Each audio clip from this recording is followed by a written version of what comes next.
마가복음 강의 11번째 시간입니다. 4장 씨 뿌리는 비유는 복음서에 나오는 예수님의 첫 번째 비유입니다. 마태, 마가, 누가, 공관복음에 다 나오며 가장 먼저 나오는 가장 중요한 비유입니다. 예수께서는 13절에서 너희가 이 비유를 알지 못할진데 어떻게 모든 비유를 알겠느냐라고 하십니다. 무슨 의미일까요? 그만큼 마가복음 첫 번째 나오는 이 비유가 중요하다는 뜻이겠죠. 실제로 어린 시절부터 씨 뿌리는 자의 비유라고 하죠. 씨 뿌리는 자의 비유 혹은 네 가지 밭의 비유라는 제목으로 설교를 참 많이 들었습니다. 그래서 우리가 굉장히 익숙하죠. 듣지 않아도 보지 않아도 무슨 말인지 다 알죠. 우리가 들은 설교는 대략 다음과 같습니다. 성도 여러분, 네 가지 밭이 있습니다. 길가밭, 돌짝밭, 그리고 가시떨기밭, 좋은 밭입니다. 농부가 씨를 뿌립니다. 씨는 하나님의 말씀입니다. 밭은 저와 여러분의 마음의 상태입니다. 우리의 태도입니다. 우리의 신앙의 상황입니다. 길가밭과 같은 성도의 마음은 말씀의 씨가 뿌려지자마자 새가 그 말씀을 가로채 갑니다. 새는 마귀입니다. 마귀가 말씀을 듣자마자 채가 남는 것이 하나도 없습니다. 그래서 졸게 됩니다. 돌짝밭은 말씀을 기쁨으로 받습니다. 그래서 뿌리가 내립니다. 그런데 삶의 환난이나 고난이나 역경을 만나거나 박해가 일어나자 넘어져 버립니다. 신앙을 떠납니다. 가시떨기밭은 말씀을 들으나 그 말씀이 자라면서 뿌리를 내리고 잎사귀가 핍니다. 그런데 세상에 염려가 많습니다. 재물의 유혹이 많습니다. 돈을 사랑합니다. 세상을 사랑합니다. 또 욕심이 많습니다. 내려놓질 못합니다. 결국 꽃까지 폈지만 열매를 맺지 못합니다. 좋은 밭에 뿌려진 씨앗, 말씀만 잘 자랍니다. 그리고 결국 열매를 맺습니다. 그런데 놀랍습니다. 여러분, 그 씨앗 하나에서 30배, 60배, 100배의 열매가 맺습니다. 그러므로 성도 여러분, 혹시 지금 여러분의 마음의 상태가 길가밭이라면, 돌짝밭이라면, 가시떨기밭이라면 마음을 기경하십시오. 그래서 열매 맺는 좋은 밭으로 만드시기 바랍니다. 30배, 60배, 100배의 축복이 여러분의 삶 가운데 임하길 주님의 이름으로 기도합니다. 이렇게 하면 아멘으로 다 화답하죠. 결국 씨 뿌리는 자의 비유의 결론은 무엇입니까? 좋은 밭이 되라예요. 좋은 밭이 되라. 좋은 밭이 되어서 30배, 60배, 100배의 열매를 맺는 삶을 살아라. 그런데 저는 오늘 여러분과 함께 우리가 그동안 들은 이 씨 뿌리는 자의 비유가 정말 그러한 의미인지 다시 한번 다른 관점에서 생각해 보고 싶습니다. 우리는 씨 뿌리는 비유가 어린 시절부터 너무 많이 들어서 너무 쉽게 생각합니다. 그래서 더 깊이 묵상하지 않습니다. 혹시 다른 뜻이 뭐가 있나 살펴보지도 않습니다. 그런데요, 우리에게는 너무 쉬운 본문인 이 씨 뿌리는 자의 비유가 성경 신학자들에게는, 전문 성경 연구가들에게는 큰 도전이고 어려움이었습니다. 무슨 뜻인지 알아들을 수 없는 본문이었어요. 심지어는 예수님께서 친절하게 해설까지 해주셨잖아요. 그런데도 도대체 알아들을 수 없는 이야기였어요. 천재 신학자라고 불리는 보통 이제 보수주의 신학에서는 자유 신학자라고 이제 비판하는데 볼트만은 어쨌든 천재 신학자라고 불렸습니다. 그는 이렇게 얘기합니다. 도대체 이 비유의 의미를 찾을 수 없다. 도대체 이게 무슨 말이냐? 그러면서 자문합니다. 이 비유는 수고의 결실을 맺지 못한 모든 사람들을 위한 위로하는 말인가? 이 비유는 이런 의미에서 예수님의 체념과 감사를 담은 독백인가? 말씀을 아무리 선포해도 듣지 않는 사람들에 대한 체념, 또 말씀을 받고 나를 따르는 제자가 된 사람들을 보면서 느끼는 감사. 이 비유는 하나님의 말씀을 듣는 자들에 대한 권면인가? 이렇게 반문을 했습니다. 그래서 제가 고민하다가 오늘 설교 제목을 씨 뿌리는 비유의 오해와 진실이라고 잡았습니다. 먼저 오늘 본문을 그 구조를 함께 살펴보기를 원합니다. 성경책을 통해서 같이 볼까요? 예, 중요하니까. 1절, 2절은 이게 배경이죠. 예, 씨 뿌리는 비유의 이제 배경이에요. 그 다음에 3절부터 9절까지가 씨 뿌리는 비유예요. 이게 핵심이죠. 이게 예수님이 말씀하신 씨 뿌리는 비유. 그리고 10절부터 12절이고 별표를 해놓으세요. 별표를. 이게 굉장히 중요하죠. 10절, 12절은 그 비유를 왜 하시는지 그 비유의 목적이 나와 있어요. 그리고 13절, 20절은 이제 결론이죠. 이 씨 뿌리는 비유가 무엇을 의미하는지 예수님께서 친절하게 제자들에게, 무리가 아니라 제자들에게 해석해 주시는 거예요. 그러니까 정답은 13절, 20절에 있겠죠. 근데 문제는 10절부터 12절이 너무 난해한 거죠. 어렵다는 거죠. 예수님은 비유로 설교를 많이 하셨습니다. 비유는 그 자체가 목적이 아니라 예수님의 말씀을 전달하는 수단이었어요. 비유란 무엇일까요? 비유는 가르칠 목적으로 두 개의 주제 또는 두 개의 대상을 비교하는 방식이에요. 보통 잘 알려진 것, 쉽고 익숙한 것에서 알려지지 않은 것, 좀 생각해야 되는 것으로 나아가죠. 히브리어로는 마샬이라고 그래요, 마샬. 헬라어로는 파라볼레라고 합니다. 근데 이 마샬과 파라볼레는 좀 다릅니다. 마샬은 뭐 수수께끼의 개념이 좀 더 강한데, 파라볼레는, 헬라어로 쓴 파라볼레는 비교의 뜻이 좀 강합니다. 이 파라볼레라는 말은 문자 그대로 해석하면 파라가 겹치고 볼레가 던지다예요. 그러니까 뭐예요? 곁에 던지다. 뭐를 던진다는 거예요?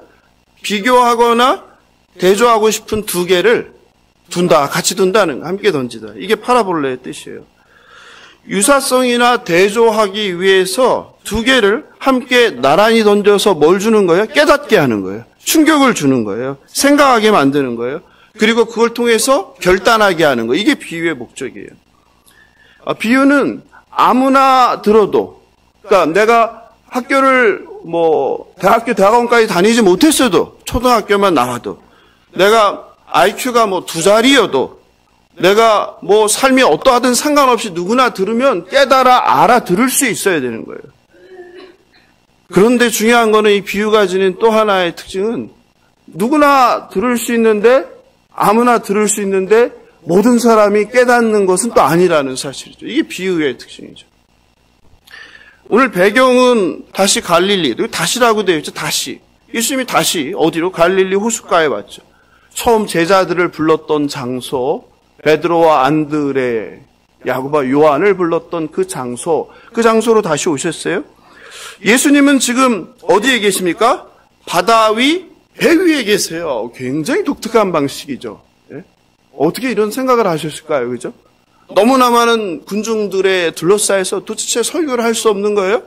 그러니까 군중들은 호숫가, 그 모래사장에 앉아있고, 예수님은 베드로의 배겠죠? 아니면 세베대 아들들의 배거나 그 배 위에 타서 바다 위에서 육지를 향하여 설교를 하시는 거예요. 그러니까 최초의 선상 설교죠. 선상, 배 위의 설교. 3절에 굉장히 중요한데 뭐라고 되어 있습니까? 들으라. 여기 동그라미 치세요. 들으라. 마가복음에서 굉장히 독특한 표현입니다. 그리고 마가는 9절에 또 나오죠. 9절에서 다시 어떻게 하면 같이 읽어볼까요? 시작. 또 이르시되 들을 귀 있는 자는 들으라. 또 하세요. 들으라로 시작했는데 비유를 설명하고서 들어 이 말. 들어. 똑바로 들어. 들을 귀 있는 자는 들어. 졸지 말고 들어. 다시. 정신 차리고 들어. 내 말이 무슨 뜻인지 새겨 들어. 또 얘기하시는 거예요. 그런데 뒤에 넘겨보니까 23절에 또 나와요. 23절에 가볼까요? 23절에. 들을 귀 있는 자는 들으라. 지금 무슨 말이에요? 들어라로 시작을 하고 또 들어라로 끝나는 거. 이런 걸 전형적인 마가의 어떤 기법이에요? 샌드위치 기법. 숨이 싼 거야. 그죠? 양 끝이 햄버거의 빵이고 안에 속이 들어가 있다는 거예요. 그 속에는 뭐가 들어갔어요? 예수님이 하고자 싶은 말. 빵이 중요해요? 속이 중요해요? 뭐 둘 다 중요하고, 빵 좋아하는 사람은 빵이 중요하다 그러고, 고기를 좋아하는 사람은 고기가 중요하다 그러는데 속이 중요하죠. 그죠? 예수님의 핵심은 이 씨 뿌리는 비유예요. 씨 뿌리는 비유. 들음의 중요성을 강조합니다. 여러분, 구원의 역사가 어디에서 시작된다고 성경은 우리에게 교훈하나요? 말씀을 들음에서. 구원의 역사가, 성령의 역사가 말씀을 들음에서 시작한다는 거예요. 그게 대표적으로 누구예요? 사도 바울의 로마서 10장 17절이죠.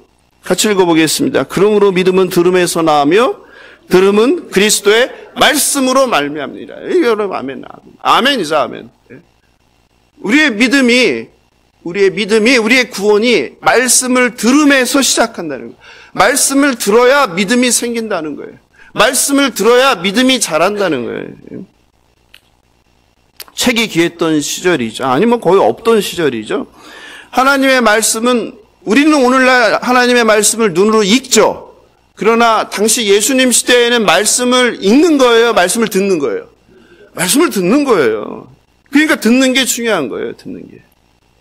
제가 설교를 전하기 전에 늘 기도하는 것이 있죠. 뭐라고 기도합니까? 성도들의 어디에? 마음과 귀에 뭘 달라? 할례를 베풀어 달라. 할례를 베풀어 달라.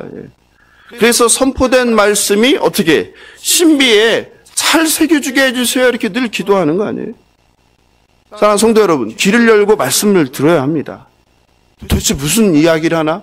오늘은 무슨 이야기가 펼쳐질까? 기대하면서 들어야 돼요. 그냥 앉아 있는다고, 예배당에 나와서 그냥 앉아 있는다고, 가정에서 영상으로 인터넷 앞에 앉아 있는다고 말씀이 들리지 않아요. 생명의 말씀을 귀 기울여 마음을 집중해서 들어야 살 수 있습니다. 그래야 말씀이 역사하는 거예요.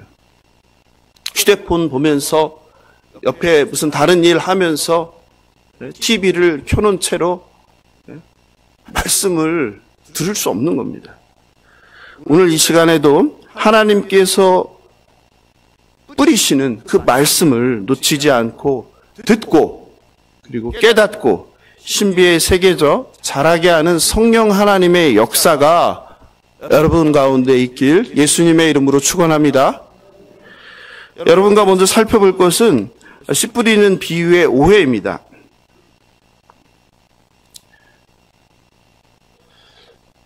첫 번째 오해는 그 제목의 오해죠. 씨 뿌리는 자의 비유라고 하는데 그렇지 않죠. 씨 뿌리는 비유죠. 마태복음에서는 정확하게 얘기하죠. 예수님께서 뭐라고? 씨 뿌리는 비유라고. 씨 뿌리는 자의 비유가 아니라 씨 뿌리는 비유라고. 첫 번째입니다. 씨 뿌리는 비유에 대한 첫 번째 오해는 네 가지 밭에 대한 잘못된 적용에 관한 거예요. 다시요. 첫 번째 씨 뿌리는 비유의 오해는 네 가지 밭에 대한 잘못된 적용. 대부분의 설교에서 씨 뿌리는 네 가지 밭을 대상을 어떻게 합니까? 세상이 아니라 교회 성도로 제한합니다. 지금처럼 예배당에 앉은 여러분을 네 가지 밭으로 설교합니다. 그러니까 교회 안에 성도는 네 가지 밭이 있다는 거죠. 성도의 4분의 1은 어떤 밭이에요? 길가 밭이죠. 또 4분의 1은 돌짝밭이죠. 4분의 1은 뭡니까? 가시떨기 밭이죠. 4분의 1만이 어떤 밭이에요? 좋은 밭. 그러니까 아무리 목사가 말씀을 열심히 신나게 최선을 다해서 준비하고 전해도 열매 맺는 밭은 뭐밖에 없는 거예요? 4분의 1밖에 확률상 없다는 거예요. 나머지 75%는 다 사라진다는 거예요. 그걸 생각하면 얼마나 밤새서 말씀을 준비하고 일주일 내내 곱씹으면서 머리를 쥐어 짜는 게 후회되겠어요? 안 되겠어요? 저는 엄청 기대하거든요. 주일날 오늘은 어떤 말씀을 전할까? 어떻게 해서 한 명이라도 말씀을 깨닫게 하고 말씀을 사랑하게 하고 변화되게 하고 회개하게 하고 새로운 삶을 결단하게 할까? 얼마나 머리 쓰는지 모릅니다. 일주일 내내. 이렇게 했다 저렇게 했다. 앞뒤를 바꿨다. 이걸 넣었다 뺐다. 밤새. 주일 아침까지. 여러분은 어떠세요? 그런 간절한 그 말씀에 대한 사모함이 있습니까? 네, 말씀의 사모함. 근데 이 씨 뿌리는 비유 같은 거는 사모함도 없죠. 왜? 다 아니까. 차라리 몰랐던 말씀, 못 들었던 말씀만, 이건 무슨 말을 할까 싶은데, 이거는 뻔하니까 그런 기대조차 없잖아요. 그죠? 예. 길가밭은요, 딱딱하게 굳어져서 말씀이 들리지 않는 밭이죠. 두 번째 송도의 유형은 돌밭이죠. 농부가 뿌린 씨가 돌 위에 얕은 흙에 뿌려집니다. 다행히 씨가 뿌리는 내래 흙은 있으니까. 근데 그 흙 바로 밑에 뭐가 있어요? 돌이 있어요. 그래서 뿌리가 내리질 못하는 거죠. 세 번째 유형은 가시떨기 유형이죠. 말씀의 씨가 뿌려지고 뿌리 내리고 싹도 나서 줄기도 잎도 자랍니다. 근데 열매를 맺지 못하는 거죠. 마지막 옥토와 같은 성도들이 있습니다. 이들은 좋은 흙이라 말씀의 씨가 뿌려지자 잘 자라고 뿌리가 내리고 잎도 나고 무성하고 꽃도 펴서 열매가 주렁주렁 맺힙니다. 이렇게 적용하는 거죠. 하나님의 말씀인 씨의 대상이 누구다? 성도들이다. 성도들. 교회 안의 성도.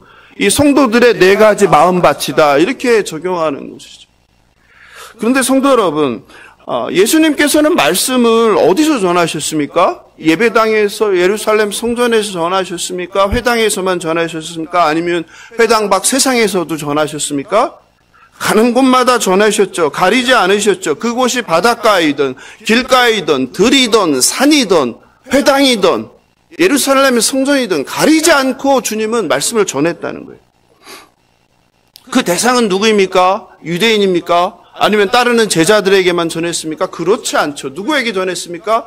따라오는 모든 무리를 향해서 말씀을 전했다는 거예요. 남자나 여자나 차별하지 않았습니다. 연로한 사람이나 젊은 사람이나 다 전했습니다. 예? 심지어 어린아이까지 전했습니다. 예? 제가 설교를 한참 하는데 조는 거는 제 책임인데 시작하자마자 조는 거는 제 책임이 아니죠. 예. 유대인이나 이방인이나 부자와 가난한 사람들, 경건한 종교 지도자들과 죄인들까지, 세리와 창녀들까지 차별하지 않았어요. 모두에게 말씀을 전했어요. 이렇게 예배당에 앉은 성도들에게만 전한 게 아니라는 사실이에요. 그러므로 씨 뿌리는 밭은 교회 안 성도로 제한되지 않습니다. 이것이 이제 씨 뿌리는 비유의 잘못된 오해 첫 번째입니다. 농부는 밭을 구별하지 않고 씨를 뿌리는 거예요. 길가에 흙에도 뿌리고 돌 위에 흙에도 뿌리고 가시떨기에 흙에도 뿌리고, 왜냐하면 우리랑 농사법이 다르니까 기름진 흙에도 뿌려지는 거예요. 뿌리다 보면. 그런데 중요한 것은 길가의 흙, 돌 위의 흙, 가시떨기 흙이 스스로 옥토가 될 수 있습니까? 없습니까? 없어요. 근데 왜 옥토가 되라고 설교합니까? 왜 그리고 아멘 합니까? 흙이 스스로 좋은 흙이 될 수 없는 거예요. 좋은 흙은 어떻게 되는 거예요? 농부에게 달려있는 거예요. 농부. 씨를 뿌리는 농부가 돌을 골라내야 되는 거예요. 가시덤불을 제거해야 되는 거예요. 거름을 줘야 되는 거예요. 뒤집어 엎어야 되는 거예요. 누가요? 농부가. 밭인 우리가 스스로 그렇게 좋은 흙이 될 수 없다는 얘기예요. 열매 맺는 능력은 씨에 있지 않고 어디에 있습니까? 예? 밭에 있어요. 밭에. 흙에 있는 거예요. 땅은 농부가 그렇게 만드는 거예요. 좋은 흙에 말씀의 씨가 떨어져 뿌리 내리고 잘 자라서 많은 열매를 맺는 것은 하나님의 전적인 은혜이며 선물임을 기억하시길 바랍니다. 씨 뿌리는 비유와 관련된 두 번째 오해는 30배, 60배, 100배. 여러분은 준비하죠? 30배만 나와도 이제 아멘할 준비하잖아요. 그 정도로 한국교회가 말씀이 타락한 이상한 종교가 됐다는 거죠. 씨 뿌리는 비유를 어떻게 해석하는 거예요? 결과주의로, 성과주의로 연결하는 거죠. 예전에 거의 날마다 밤에 기도원에 올라가던 때가 있었습니다. 사망의 음침한 곳을 걸을 때 한 5년, 7년, 다니기는 7년도 아니고 매일 간 건 거의 5년을 거의 매일 가다시피 한 것 같아요. 가서 수백 명의 대한민국에 내놓으라는 부흥 강사들을 다 만났죠. 말씀을 다 들었죠. 그런데 이분들의 공통점은 어떤 말씀을 전하든지 기승전결 다 뭐예요? 예? 30배, 60배, 100배의 축복이에요. 기도할 때도 빼먹지 않아요? 기도할 때도 항상 뭐가 들어가요? 30배, 60배, 100배의 축복을 받을지어다. 받기를 간구합니다. 이것은요, 씨 뿌리는 비유의 본래 의미를 퇴색시키는 거예요. 그리고 오직 세속적인 결과, 인간의 이기적인 욕망에만 집중하는 거예요. 그 원인이나 과정이 아니라 결과 중심의 성도를 만드는 거예요. 성과주의죠. 끝이 좋은 것이 좋은 거라는 거예요. 근데 그렇지 않잖아요. 우리 신앙이라는 것은 뭐예요? 과정도 중요하잖아요. 하나님은 동기를 중요하게 생각하잖아요. 겉으로 드러난 결과가 아니라. 이것은 예수님께서 전하고자 하는 씨 뿌리는 비유의 의미와 목적을 관심 갖지 않는 거예요. 그냥 엄청 커진다, 엄청 많아진다, 교회도 엄청 건물이 커진다, 성도도 엄청 많아진다. 그냥 눈에 보이는 현상, 그것만 이제 집중하는 거죠. 예수 잘 믿어서 30배, 60배, 100배의 성과를 낳는 복으로 연결시키는 거죠. 기복주의죠. 예수를 믿는다는 것이 참된 의미가 무엇인지는 없는 거예요. 오직 예수 믿고 넘치는 복을 받길 희망하는 거예요. 그러니까 그런 말씀을 들으니까 좋죠. 복 받으라는데. 전하는 자도 좋고 듣는 자도 좋죠. 그러니까 그런 교회는 메어 터지는 거죠. 매주마다 복이 선포되니까. 성공하는 나, 잘되는 나, 인기 많은 나, 건강한 나. 그게 그 교회 아니에요? 메어 터지는 교회. 그리고 말씀을 올바로 전하면 불편하니까 사람들이 안 모이죠. 있던 사람들 사라지죠. 내 생각과 다르다고. 하나님 말씀인데. 슬픈 현실이죠. 슬픈 현실. 그래서 좁은 문, 좁은 길이, 협착한 길, 많은 사람이 갈 수 없는 길인 거예요. 예수를 따르는 길이.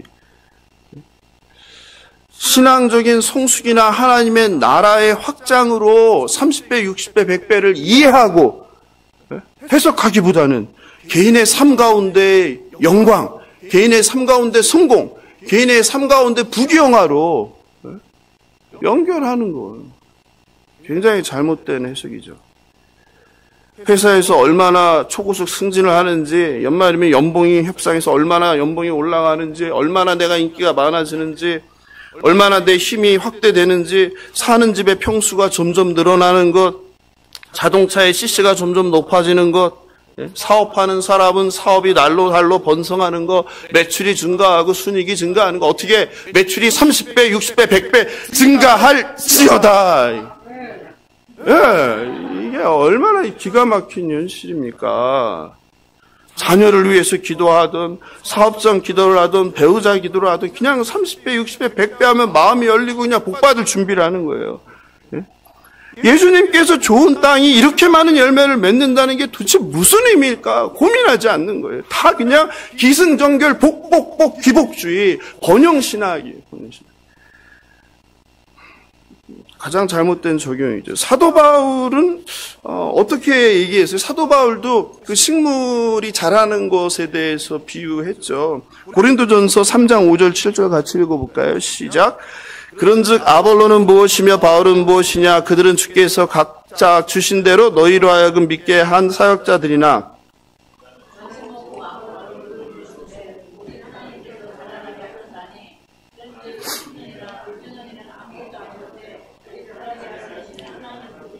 네, 잘하게 한다, 잘하게 한다. 돈이 자라는 얘기를 하나요? 사도 바울이? 아니면 집이 커지는 이야기를 하나요? 아니면 사업장이 늘어나는 이야기를 하나요? 무슨 이야기를 하는 거예요? 하나님의 백성이 아름답게 거룩하게 지어져 가는구나 이 얘기를 하는 거죠. 농부가 좋은 땅에 뿌린 씨가 자라 많은 열매, 100배의 열매를 맺는다는 것은 단순한 세상적 성공이 아니라 하나님 나라와 관련된 것임을 기억하시길 바랍니다. 예, 아멘. 제대로 했습니다. 마지막으로 씨 뿌리는 비유와 관련한 오해는 효과적으로 좋은 땅을 찾아 씨를 뿌려야 한다는 것입니다. 아무리 좋은 씨를 뿌려도 수확량이 적거나 죽는 땅이 있습니다. 반대로 30배, 60배, 100배 결실을 맺는 좋은 땅이 있습니다. 우리의 자원인 시간, 물질, 에너지 등은 제한되어 있습니다. 그러므로 기왕이면 좋은 결과가 예상되는 땅을 먼저 선별해야 한다는 생각이에요. 말씀을 전할 때 뿌리는 것보다 더 중요한 것은 열매 맺을 땅을 찾아서 효과적으로 뿌려야 된다는 거예요. 효과와 효율이 최우선순위가 되는 거예요. 그런데요, 이 효과 효율은 교회의 것이 아닙니다. 효과와 효율은 누구의 것입니까? 세상 기업들의 것이에요. 이윤 추구가 목적인. 교회는 이윤 추구를 하는 것이 아닙니다. 이건 경영학에서 가르치는 거죠. 어떻게 해야지 이윤을 많이 내는지. 효과적으로, 효율적으로. 예수님께서 제자들에게 전도시 유의점을 말씀하셨지만 선교 전략, 전도 전략 회의를 하지 않으셨어요. 물론 현실적으로 우리는 자원이 제한되어 있으니까 그런 것들을 고려해야 해요. 얘기해야 돼요. 효과적인 방법도 좋은 생각도 해야 됩니다.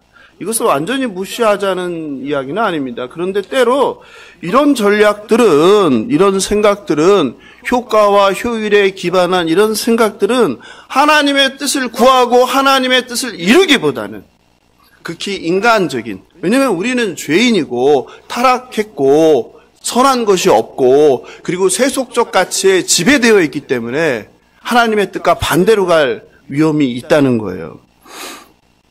제가 들어보니까 어떤 교회에서는 가난한 사람, 병든 사람, 나이 든 사람에게 전도하지 말라고, 교회에 데려오지 말라고 했다고 들었어요. 그 이유는 교회에 그런 사람들이 조금도 도움이 안 되고 오히려 교회에 부담이 되고 짐이 된다고 그랬다고 그래요. 부끄러운 교회입니다. 예, 망해야 되는 교회입니다. 예. 그런 교회는 존재할 가치가 없는 거예요. 예? 하나님의 영광을 가리는 교회입니다. 예. 교회가 무엇인지 모르는 것입니다. 예수님은 오늘 기도하셨는데 그러한 사람들을 섬기며 친구가 되는 것이 교회의 존재 목적이라고 했어요. 네. 교회가 자기를 부정하는 죄를 짓는 것입니다. 그런데 제가 드리고 싶은 말씀은 우리가 원래 그런 뜻은 아니었는데 의도와 달리 교회가 복음을 전하는데 씨를 뿌리는데 선교를 하는데 투자 대비 효과와 효율을 생각하고 투자 대비 결과를 생각하면 이런 실수를 하게 된다는 거예요. 처음의 뜻은 그게 아니었는데. 왜냐하면 효과와 효율과 결과를 생각하니까 자꾸 어떻게 합니까? 전도 대상에서 배제되는 땅들이 생겨나요. 예? 전도 대상에서 배제되는 땅들은 어떤 땅이겠어요? 불편한 사람들이죠. 예수님이 친구가 되게 찾아갔던, 함께 밥 먹었던 그러한 사람들이죠. 강력 범죄자들 아니겠어요? 예? 동성애자들 아니겠습니까? 잘 사는 나라에서 온 이방인들이 아니라 못 사는 나라에서 온 이방인들 아니겠어요? 사회에서 아무도 거들떠보지도 않는 사람들 아니겠습니까? 예, 그런 사람들을 이제 배제할 거 아니에요? 예. 그분들을 어떻게든 복음을 전해서 우리 식구로 받아들이려고 하기보다 예? 자꾸 그런 배제되는 땅들이 생긴다는 거예요. 효과와 효율을 우선순위에 두면 중요한 것은 씨를 뿌리는 것이 아니라 옥토를 찾는 것으로 변질된다는 거예요. 예수님의 씨 뿌리는 비유의 잘못된 적용입니다. 밭을 차별하지 말고 가서 씨를 뿌리는 저와 여러분 되길 주님의 이름으로 축원합니다. 그렇다면 씨 뿌리는 자의 비유는 무슨 의미일까요? 예수님께서 다 설명을 해주셨으니까 읽어보시면 좋을 것 같아요. 이 비유를 정확히 이해하려면 예수님 당시 환경과 농사법에 대해서도 이해가 필요합니다. 이스라엘의 땅은 우리가 몇 번 봤듯이 대부분 황무지예요. 돌이 많습니다. 해안가 그 블레셋이 차지했던 그 비옥한 땅을 제외하면 대부분이 돌로 이루어진 황무지, 광야예요. 게다가 갈릴리 호수나 요단 강가를 제외하면 물도 없습니다. 농사짓기 부족합니다. 그래서 목축업이 발달했습니다. 그래서 농사도 우리처럼 논에 물을 가두고 모판에 벼를 길러서 모내기를 하면서 정성껏 좋은 흙에만 모를 심는 게 아니에요. 그러니까 이스라엘의 농사는 어디에 그냥 대충 그냥 땅을 그냥 한번 줄 거놓고 그냥 어떻게 해요? 농부가 뿌려대는 거예요. 그냥 막 뿌려대는 거죠. 그러므로 농부의 손을 떠난 어떤 씨는 길가에도 뿌려지고 어떤 씨는 돌 있는 곳에 뿌려지고 어떤 씨는 찰진 흙에도 뿌려지고 어떤 씨는 가시 덩굴에도 뿌려지는 거죠. 즉 농부가 밭을 골라가면서 씨를 뿌리는 게 아니라는 거예요. 무엇을 의미합니까? 이 씨 뿌리는 비유는 생명이신 하나님의 말씀이 뿌려질 때, 하나님의 말씀이 선포될 때 사람들의 반응을 말하는 거예요. 말씀이 뿌려질 때 어떤 반응들이 나타나느냐? 교회 성도들 말고 그냥 세상 사람들에게 뿌려질 때. 예수님은 들을 사람을 골라가면서 내 제자가 될 사람을 봐가면서 예수를 믿을 사람을 봐가면서 씨를 뿌리지 않았다는 거예요. 말씀을 선포하지 않았다는 거예요. 복음을 전하는 사람은 대상을 차별하지 않는 거예요. 흙을 고르지 않는 거예요. 그냥 말씀을 계속 뿌려대는 거예요. 뿌려대는 거예요.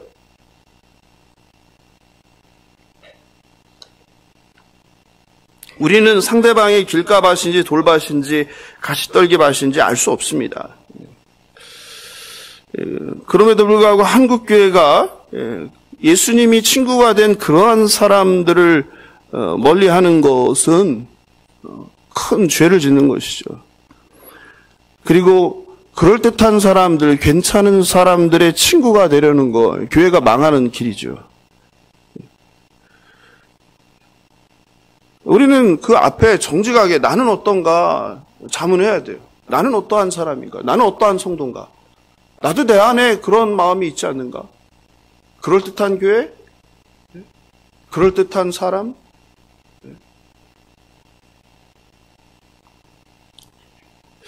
밭이 어떤 상태인지 효과를 따지거나 밭을 차별하지 말고 어디든 발길 닿는 곳에 하나님의 말씀을 뿌리는 저와 여러분 되길 바랍니다. 그리고 말씀이 선포되었을 때 귀 기울이고 반응하는 밭 되길 주님의 이름으로 축원합니다. 비유를 이해하지 못한 제자들이 이게 참 여기서부터가 참 어려운데요. 여기서부터 귀를 기울이셔야 됩니다. 이것 때문에 제가 어제 밤을 샜어요. 이 도대체가 이게 너무 이게 저도 이게 이해가 안 되고, 그러니까 논리적으로 너무 맞지 않아요. 예수님은 귀 있는 자, 들을 게 있는 자는 듣고 들을 게 없는 자는 못 듣는 거 아니에요? 그게 외인과 내인의 구분이잖아요. 그럼 예수님이 이렇게 비유로 말씀하시면 내인인 제자들은 알아들어야 돼요, 못 들어야 돼요? 알아들어야 되잖아요. 그것도 알아들으라고 비유로 설명했는데 제자들이 알아들어요, 못 들어요? 알아듣지 못해요. 이게 뭔가. 하긴 뭐 저도 가끔 지난번에 그랬다며요. 제가 설교를 했잖아요. 예? 담장을 무너뜨리고 뭐죠? 제가 하고서 설교 제목 까먹었네요. 죄인을 부르러 오신 예수님. 예. 그거 설교할 때 저는 세리 레위입니다. 이렇게 하면서 제가 앞에 한참 했는데 뭔 소리냐 그랬다며요. 안타까운 현실이죠. 저는 어떻게든 뭐 하는 거예요? 새로운 시도에서 참신하게 졸지 않도록 쉽게 제가 세리가 돼서 그 시대의 상황을 연구하고 고민해서 그 시대 세리는 어떤 직업이고 세리 직업에는 뭐가 있고 나는 왜 세리가 되었고 왜 갑자기 예수님이 부르신데 따라갔을까를 내가 연극 대본을 쓰듯이 드라마를 작성해서 그렇게 고생해서 했는데 뭔 소리 하는 거야? 그랬다고 해서 깜짝 놀랐어요. 예. 그런 거죠. 예수님도 비유로 알아듣게 했는데 제자들은 정작 못 알아먹은 거죠. 그리고 나서 어떻게 합니까? 찾아와서 물어보는 거예요. 뭐라고요? 예? 이게 무슨 말입니까? 하는 거죠. 예. 그랬더니 예수님의 대답을 이렇게 해서 11절이에요. 같이 읽어볼까요? 이르시되 하나님 나라의 비밀을 너희에게는 주었으나 외에게는 모든 것을 비유로 하나니. 여기서 외인은 그리스도를 따르지 않는 하나님의 통치 밖에 있는 사람들이에요. 대표적으로 누구예요? 예수를 잡아주기려는 바리새인과 서기관들이죠. 그런데 그 뒤에 말씀을 보면 계속 읽어볼까요? 네, 12절. 이는 그들로 보기는 보아도 알지 못하며 듣기는 들어도 깨닫지 못하게 하여 돌이켜 제사함을 얻지 못하게 하려 함이라. 이거는 이사야서 6장 9절을 인용한 말씀이에요. 이게 무슨 말씀이에요? 보는데 몰라. 들어도 몰라. 깨닫지도 못해. 근데 그 이유가 뭐라는 거예요? 보고 알고 듣고 깨달아서 돌이켜서 죄를 회개하지 못하게 하려고 한다는 이런 나쁜 하나님이 어디 있어요? 예? 여러분 어떻게 생각하세요? 이것 때문에 잠을 못 잤어요. 네, 고민해 보셨습니까? 이런 하나님. 마가복음 4장 33절을 보면 이렇게 되어 있어요. 예수께서 이러한 많은 비유로 그들이 알아들을 수 있는 대로 말씀을 가르치되, 예수님은 비유로 말씀하셨어요. 뭐 하라고? 알아듣지 못하게 하셨어요? 알아듣게 하셨어요? 알아듣도록. 예. 그러니까 예수님이 비유를 사용한 목적은 사람들이 알아듣고 깨닫고 돌이키는 거예요. 다시 말하면 일반 대중이 예수님의 가르침을 깨닫지 못해서 비유를 통해 쉽게 이해하도록, 비유 딱 얘기하면 그 말이구나 알아듣도록. 물론 비유에는 또 다른 장치가 있죠. 그 수수께끼와 같아서 누군가 쉽게 이해하지 못하도록 그런 역할이 있긴 해요. 그렇다 하더라도 근본적으로 중요한 건 뭐예요? 예수님은 사랑이시잖아요. 하나님은 사랑이시잖아요. 예수님은 그래서 누구를 부르러 오셨어요? 의인이 아니라 죄인을 부르러 오셨잖아요. 예수님은 한 마리 잃어버린 양을 찾기 위해서 99마리를 어떻게 해요? 여기다 두고 찾아나시는 분이잖아요. 영혼 구원이 가장 중요하신 분이잖아요. 근데 어떻게 그 사람이 돌이킬까봐 돌이키지 못하게 이렇게 했다고 하냔 말이에요. 이게 와닿으십니까? 마가복음 10장 45절에서 주님은 이렇게 말씀하셨어요. 인자가 온 것은 섬김을 받으려 함이 아니라 도리어 섬기려 하고 자기 목숨을 많은 사람의 대속물로, 일부가 아니라 많은 사람의 내가 대속물이 돼야 되겠다. 많은 사람의 죄를 내가 사야 되겠다. 디모데전서 2장 4절 6절은 더 강하게 얘기하죠. 하나님은 모든 사람이 구원을 받으며, 여기 나오죠. 모든 사람이 구원을 받으며 진리를 아는 데 이르기를 원하시느니라. 모든 사람이 진리에 도달하기를 원하는 거예요. 누가 진리에 오지 못하길 원하는 분이 아니라는 거예요. 그렇잖아요. 그게 구원자 아니에요. 그게 메시아잖아요. 하나님은 한 분이시요 또 하나님과 사람 사이의 중보자도 한 분이시니 곧 사람이신 그리스도 예수라. 그가, 다시 나오죠. 다시 같이 읽을까요? 6절 시작. 그가 모든 사람을 위하여 자기를 대속물로 주셨으니 기약이 이르러 주신 증거니라. 할렐루야. 아멘. 예수님은 모든 사람을 위해서 자기 목숨을 내어줘서 모든 사람을 구원하기를 원하시는 분이란 말이에요. 그렇다면 이사야 6장 9절 10절을 도대체 어떻게 이해하냐고요.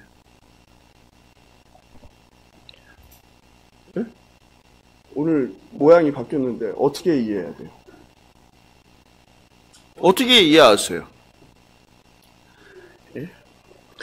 왜냐하면 전도를 하다 보면요, 이거에 걸리는 분들이 너무 많아요. 그런 하나님 믿지 않겠다. 구원받을 자만 선택해 놨다. 선택교리죠. 또 성도들 가운데도 성도들 교육하다 보면 이 질문 항상 합니다.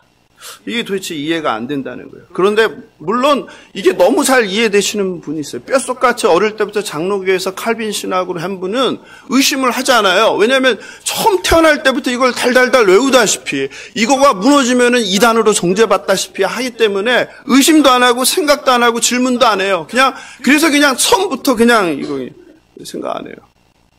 그런 분들은 오늘 제 이 이야기를 들으실 필요는 없어요. 그런 의심이 없으니까. 그런데 한 번이라도 제가 지금 하는 질문에 대해서 이상하다 정말 이게 어떻게 된 걸까 이런 생각을 해보셨던 분들은, 또는 이것 때문에 시험이 들었던 분들은, 또는 이것 때문에 전도하다가 상대방으로부터 책망을 들었던 분들은 한번 제 이야기를 좀 따라오시면 좋을 것 같아요. 다른 분들은, 의심이 없는 분들은 쉬셔도 되고. 이사야서 6장 9절 10절을 한번 예수께서 이제 인용하신 거예요. 근데 신약 성경에서 이 말씀을 많이 인용하세요. 사도행전에도 나오고 로마서에도 나오고. 그러니까 이걸 같이 봅시다. 중요하니까. 같이 읽어보겠습니다. 시작.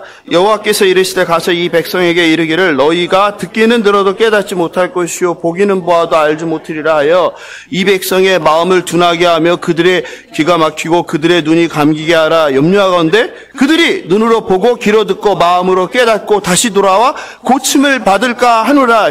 고침을 받을까 하노라 했는데 마가는 이거를 더 세게 한 거예요. 어떻게 해요? 죄사함을 얻지 못하게 하려 함이라. 그죠? 네? 더 세졌죠? 더 세졌잖아요. 안 세졌어요? 어조가 세졌어요. 그 마가 공동체의 상황을 얘기하는 거죠. 마가 공동체는 어떤 공동체예요? 로마에 핍박받는 그리스도인들. 그죠? 그들에게는 뭐가 분명하게 보여요? 예? 구원을 받은 자와 구원을 받지 못한 자가.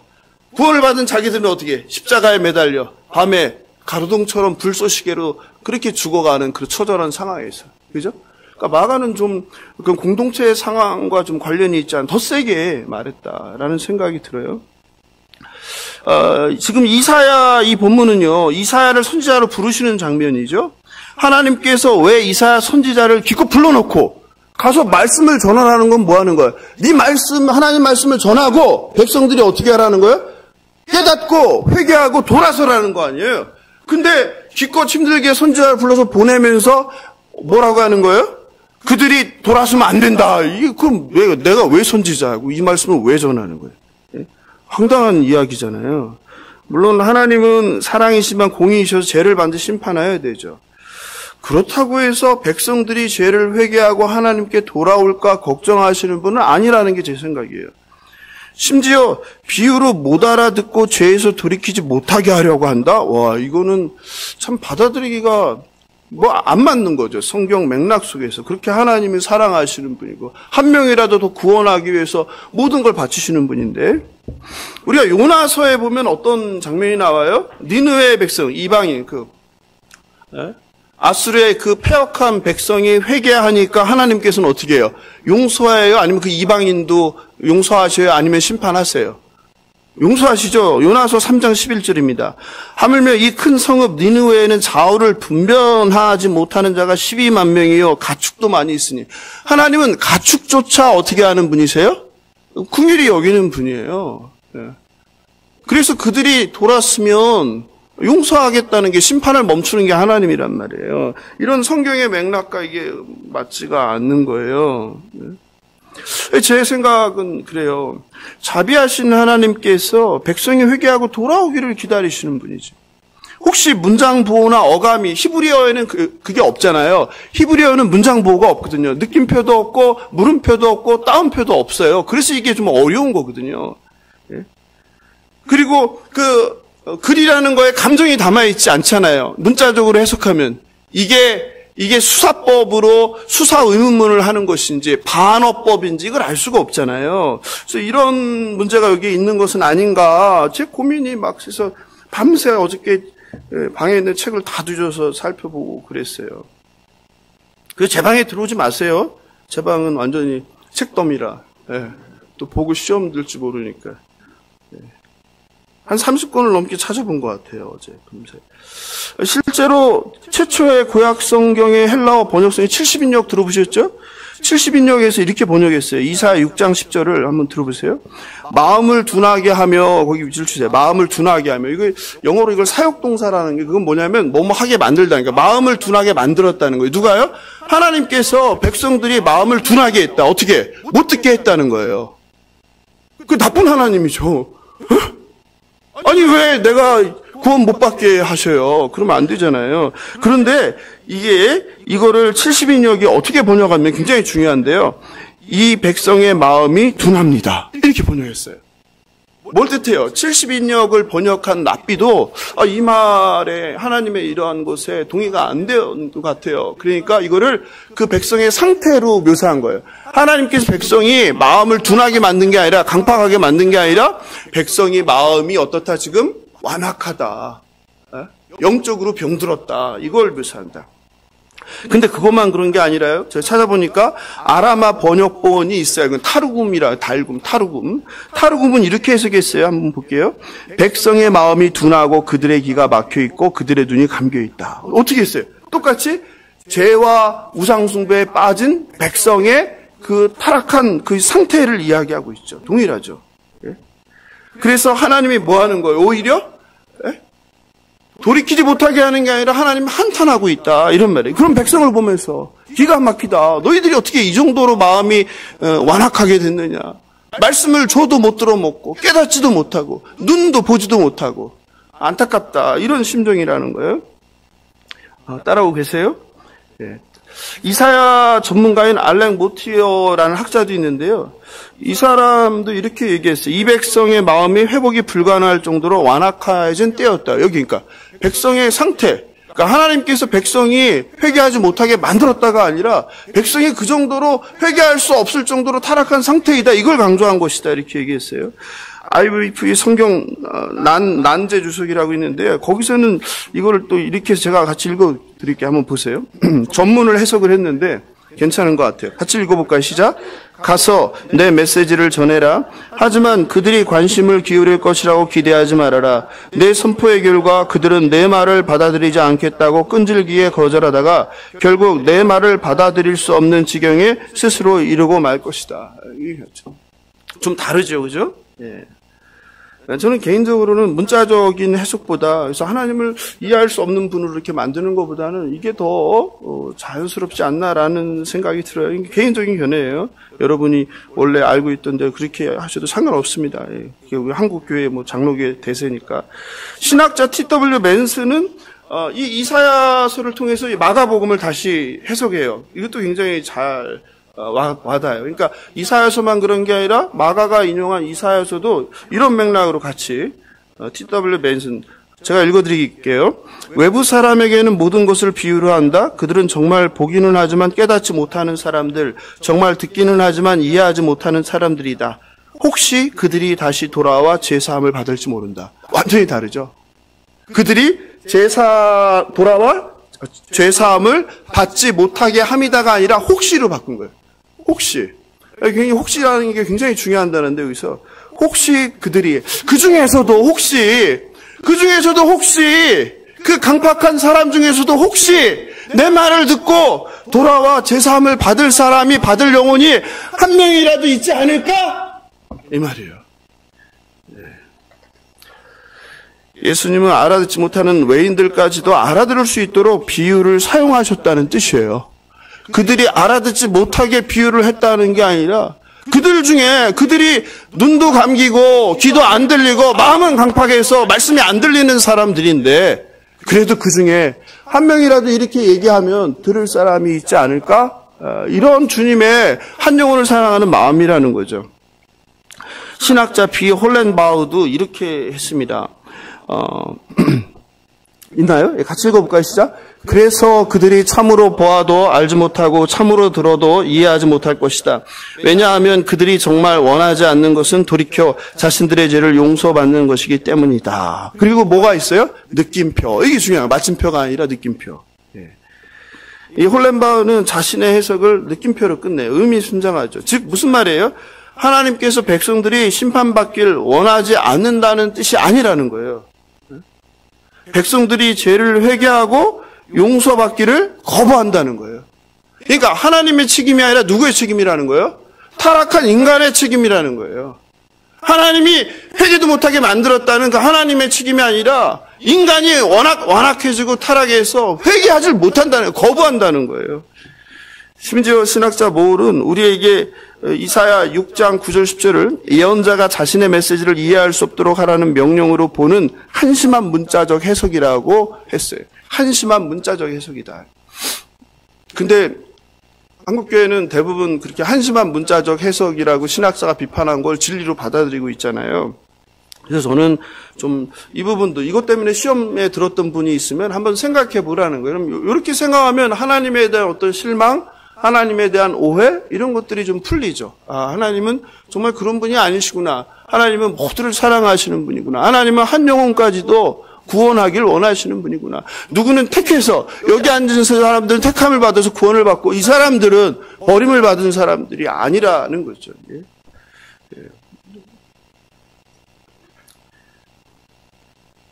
그런 맥락에서 11, 12절은 영원한 심판의 선고가 아니라 한시적이라고 생각할 수 있어요. 구원의 밖에 있는 것으로 규정된 이들이 영구적으로 구원을 포기할 필요가 없다는 소망이에요. 그러니까 여러분 가족 중에도 있잖아요. 아무리 했는데도 믿지 않는 사람들 포기하지 말라는 거예요. 포기하지 말라는 거예요. 여러분 친구들 중에서도 곧 내부인들과 외부인들 사이의 그 분리가 다리가 끊어져 갖고 건너갈 수 없는 아주 천길 낭떠러지가 아니라는 거예요. 실제로 제가 금요기도회에서 말씀을 전했는데 마가복음 3장 31, 35절 바로 요 앞 본문이죠. 그러니까 맥락을 통해서도 이어지는 거예요. 제목이 뭐였어요? 누가 부모, 형제, 자매인가? 누가 예수의 진정한 가족인가 말씀드렸잖아요. 예수님이 거기서 누구를 부인합니까? 어머니를 부인하죠. 그리고 동생들을 부인하자. 너희들은 내 가족이 아니다. 그리고 성경은 거기서 뭐라고 합니까? 밖에 서서 이렇게 되죠. 찾아볼까요? 3장 31절 중요하니까 안 오신 분들도 있고 못 들은 분이 있으니까 거기도 돼 있잖아요. 밖에 서서 마가는 대조하는 거예요. 31절에 밖에 서서 밖에 서 있는 내 혈연으로 맺어진 진짜 가족이 가족이 아니라는 선언이에요. 그리고 누가 나의 진짜 가족이냐? 안에 있는 사람들. 그게 어디 있어요? 34절에 둘러앉은 자들. 내 곁에 둘러앉아 있는 자들, 제자와 무리들, 너희들이 내 가족이다 이렇게 선언하잖아요. 새로운 가족, 영가족의 탄생이잖아요. 그러니까 하나님의 나라의 구원이라는 것이 하나님의 나라의 백성이라는 것이 피로 되는 게 아니다. 인종으로 되는 게 아니라 아브라함의 자손으로 되는 게 아니라 뭐로 되는 것이다? 예수를 왕으로, 예수를 주인으로 영접하는 자에게 주어지는 하나님의 구원의 은총이라는 거죠. 구원의 역전이죠. 구원의 역전. 구원의 안에 있었던 누구? 종교 지도자들, 바리새인들, 서기관들, 그리고 가족들, 유대인들, 혈통, 이 사람들이 어디로 가는 거예요? 구원의 밖으로 쫓겨나는 것이고, 그리고 구원의 밖에 있었던 누구? 그러한 사람들, 가난한 사람들, 고아, 과부, 죄인들, 세리들, 창기들, 이방인들이 어디로? 예수를 믿기만 하면 구원의 안으로 초대되는 사건이라고 했잖아요. 지금 무슨 말이에요? 그런데 후에 어떻게 됩니까? 구원의 밖에 있는, 밖에 서서 안에 들어오지도 못하는 예수님의 가족들이 나중에 어떻게 됩니까? 그 중에 동생인 야고보가 뭐가 돼요? 초대교회의 최고의 지도자가 되잖아요. 야고보 총회장이 되잖아요, 초대교회. 어머니 마리아도 마찬가지죠. 무슨 말이에요? 영원한 단절이 아니라는 거죠. 외부에 있는, 밖에 서 있던 외부인들이 나중에 시간이 지났는데 뭐가 돼 있는 거예요? 안에 있는 구원의 안으로 들어온 사건이잖아요. 그죠? 우리가 그걸 통해서도 이게 무엇을 의미하는지 알 수 있습니다. 사랑하는 성도 여러분 어떻습니까? 죄인을 불쌍히 여기사 구원을 하길 원하시는 예수님의 마음이 느껴지시나요? 안 느껴지셨어요? 예. 씨 뿌리는 비유를 이미 구원받을 자와 심판받을 자가 정해졌다는 숙명론이죠. 이건 굉장히 위험한 겁니다. 근데 한국 기독교는 거의 숙명론처럼 가르쳐요. 한 번 구원은 영원한 구원이라는 이름으로 구원받을 자와 버림받는 자가 정해져 있다. 숙명론 아니에요? 말은 아니라고 하는데. 아니면 칼빈주의를 옹호하기 위한 선택교리로, 선택교리를 지지하기 위한 본문으로 어떤 본문이 이 씨 뿌리는 비유가 사용된다는 것은 참 통탄할 일이다라는 생각이 저는 개인적으로 들어요.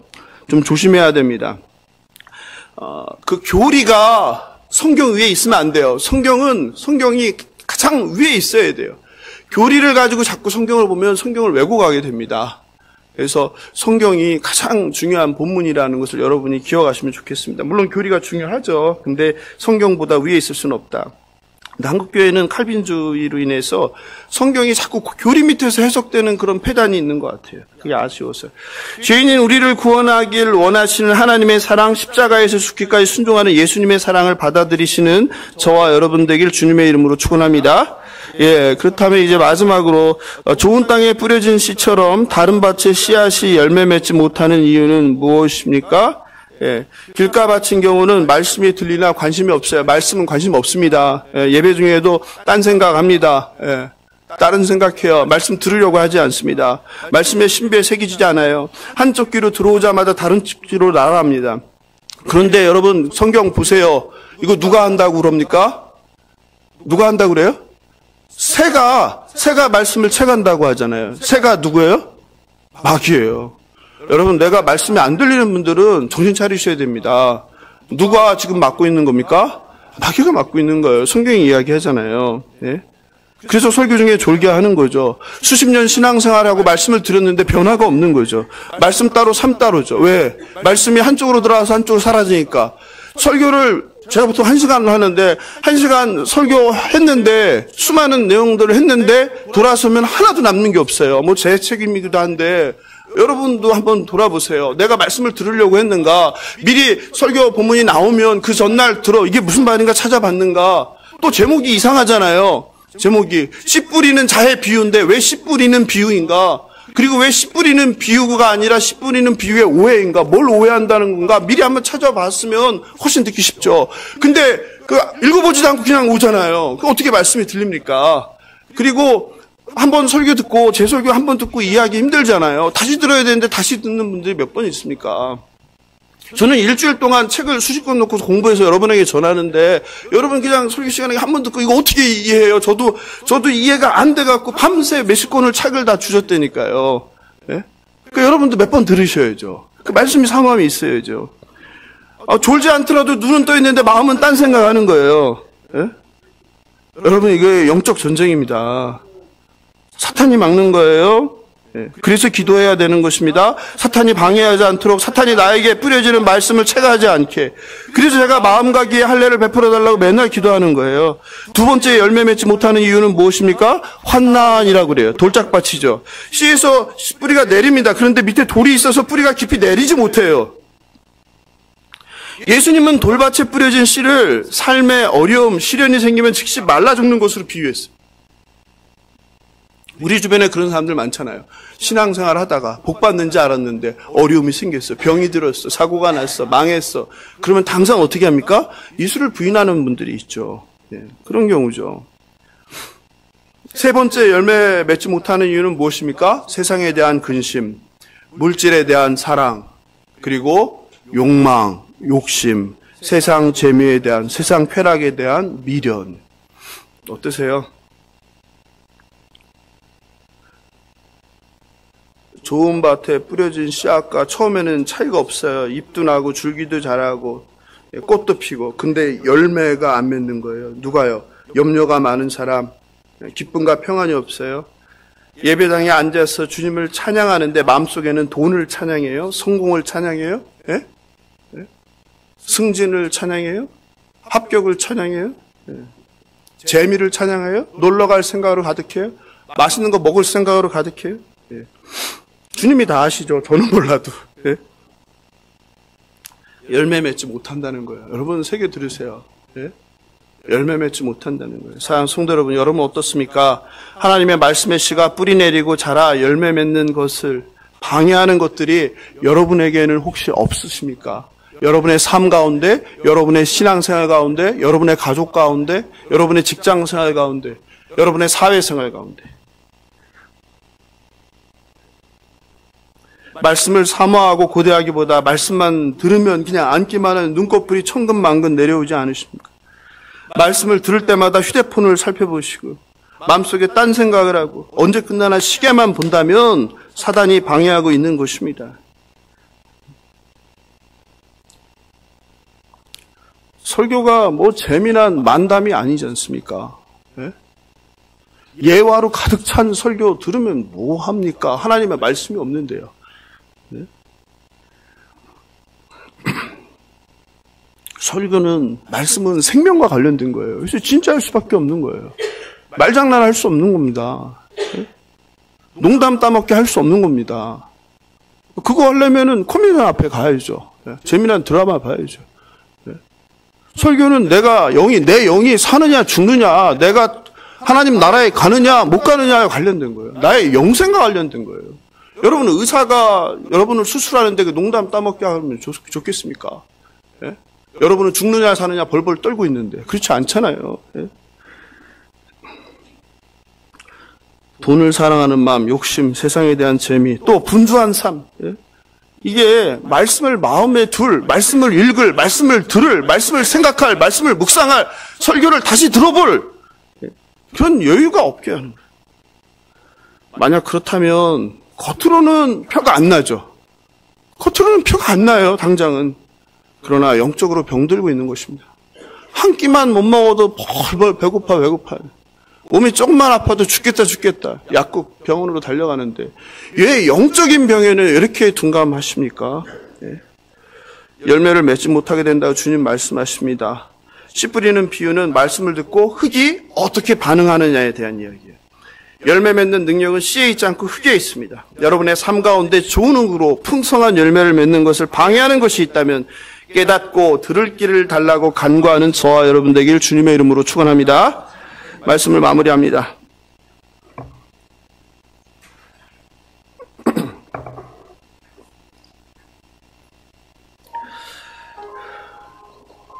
씨 뿌리는 자의 비유는 교회 안에 성도들 중에는 4가지 마음밭이 있다는 의미가 아닙니다. 또 전도나 선교할 때 씨가 열매 맺을 좋은 땅을 잘 구별해서 효과적으로 뿌려야 한다는 이야기도 아니에요.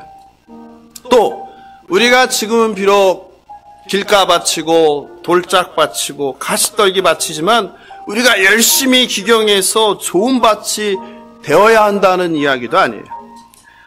또 30배, 60배, 100배의 결실이 우리 삶의 성공과 부귀영화를 말하는 것도 아닙니다. 우리는 절대로 노력해서 좋은 밭이 될 수 없는 거예요. 생명이신 하나님의 말씀이 뿌려질 때 우리가 어떻게 반응하냐에 대한 비유예요. 땅이 30배, 60배, 100배의 열매를 맺는 것은 오직 생명이신 예수께서 우리에게 오셔서 나를 부르시고 내가 응답할 때 일어나는 역사입니다. 생명이신 예수를 만나야 예수가 나의 인생의 주인이 되고 나의 왕이 되어서 예수인 왕의 통치를 받아야 저와 여러분이 좋은 밭으로 열매 맺는 것입니다. 죽을 수밖에 없는 죄인인 우리들은 예수를 믿음으로 좋은 씨가 자라는 옥토가 되었습니다. 저와 여러분은 옥토예요. 할렐루야, 아멘 아닙니까? 성령이 계신 저와 여러분은 옥토예요.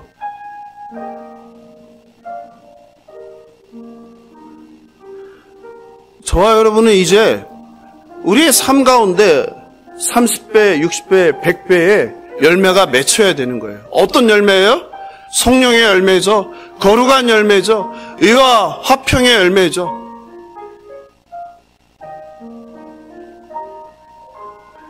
그 열매 맺는 옥토는 우리의 노력이 아니라 하나님의 전적인 은혜입니다.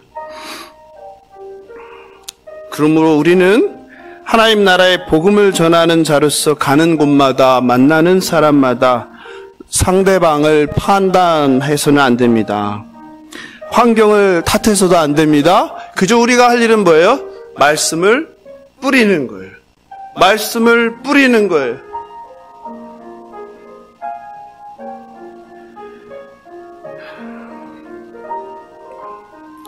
씨 뿌리는 비유는 절대로 열심히 노력해서 좋은 밭이 되어 많은 부귀영화라는 열매를 맺으라는 교훈이 절대 아닙니다. 그리고 하나님은 특정한 누군가만 선교사로, 목사로, 전도자로 부르지 않으셨어요. 하나님은 저와 여러분 모두를 전도자, 농부, 씨 뿌리는 농부로 부르셨음을 믿으시기 바랍니다. 사랑하는 성도 여러분, 여러분께 주님께서 지금 질문하십니다. 사랑하는 내 아들아, 내 딸아, 좋은 밭아, 너희는 정말 30배, 60배, 100배의 하나님 나라의 열매를 맺고 살고 있느냐? 사랑하는 내 딸아, 내 아들아, 너는 지금 씨를 뿌리고 다니냐? 씨를 뿌리고 다니냐? 믿지 않는 내 가족들에게, 믿지 않는 내 이웃들에게 시장에서, 버스 정류장에서, 직장에서 씨를 뿌리고 다니느냐? 너는 씨 뿌리는 농부냐?